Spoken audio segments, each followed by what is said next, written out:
We're back, and joining me now is Congressman Ro Khanna, a Democrat from California. He's teamed up with a Republican colleague in the House to try and force a vote on whether the Trump administration should publicly release all the files related to Jeffrey Epstein.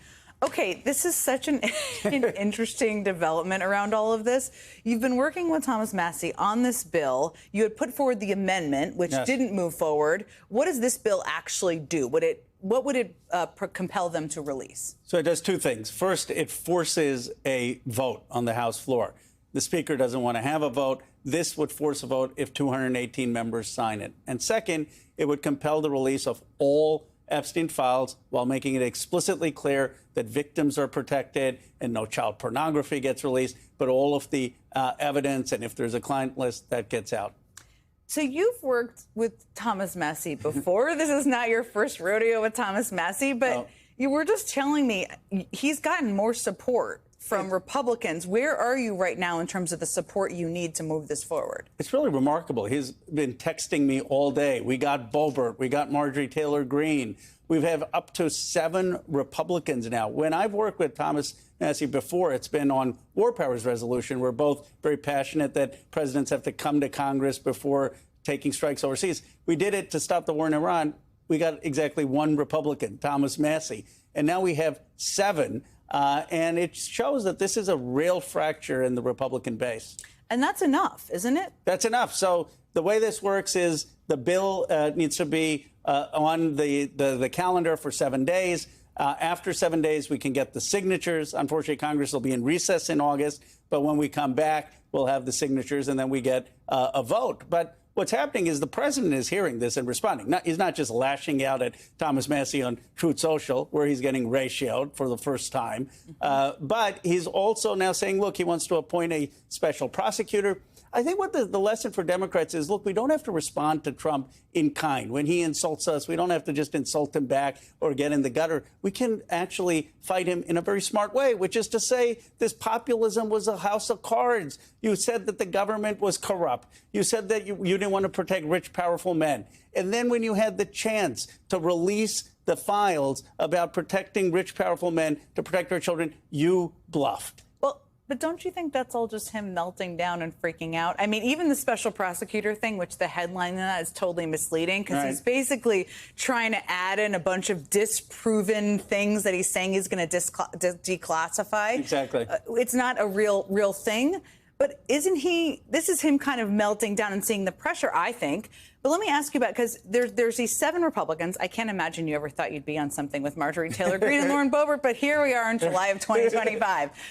How do you keep them on board through a very long August recess where they're going to get pressure from Trump in the White House, probably be cheered by the manosphere? Is that what your hope is? You know, I originally would tell you that they were going to fold. I mean, that's been the case when it comes to Medicaid cuts. That's been the case when it's come to Iran and the strikes. But in this case, there's something different. And what's different is the MAGA base really is disappointed in Donald Trump. I mean, they voted for him because they thought the whole system was corrupt.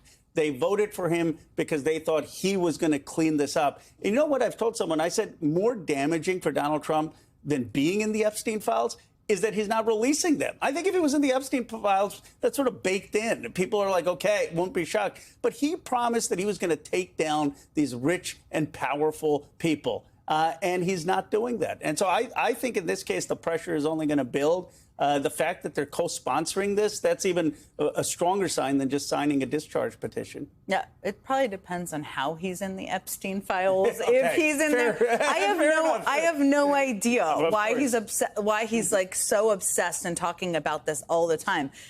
There are clearly, the MAGA base clearly thinks that there is stuff in there, right? Yeah. Not necessarily about Trump or who knows what they think, but about other people. What do you think is in there? I think that there is probably evidence and witness interviews of rich, powerful men who engaged in behavior that they shouldn't have engaged in. Now, what happened is probably it didn't rise to the level of prosecution. And there's a reason in this country that the DOJ has a policy that says we don't leak things if we don't charge people. You don't want a Justice Department out there just leaking, destroying people's reputations. But this case, I think the president has to say, is different. The Attorney General has said that there's a client list. He himself campaigned on this. People are wondering whether national security is at stake, whether intelligence agencies are at stake. And what he should say is, because of all of that, there's an exception, and I'm going to just release everything, not the victims, but everything else, and let the American people decide. He's the one who has raised the stakes. But, you know, Jen, what's so depressing to me as being a member of Congress, and I don't know if you saw this when you worked for President Biden, is the distrust people have in government, right? When John F. Kennedy was president, 60% of Americans trusted government. That number is in the teens. And if we don't release these files now, that numbers continue to go down. And so for people to say, why should we care about this? Medicaid is being cut. Immigrants are being deported without due process. We should care about this because it's about the trust in government. And without that, nothing else matters. Congressman Ro Khanna, you're relentless. You're continuing to push this. Let's keep talking about it. I want to keep hearing, keep giving us updates on other Republicans. I can text you every Republican that's Let's hear it. If any come in the next 40 minutes, let us know and we'll tell people about it. Thank you so much for being here with me Thanks tonight. for having me.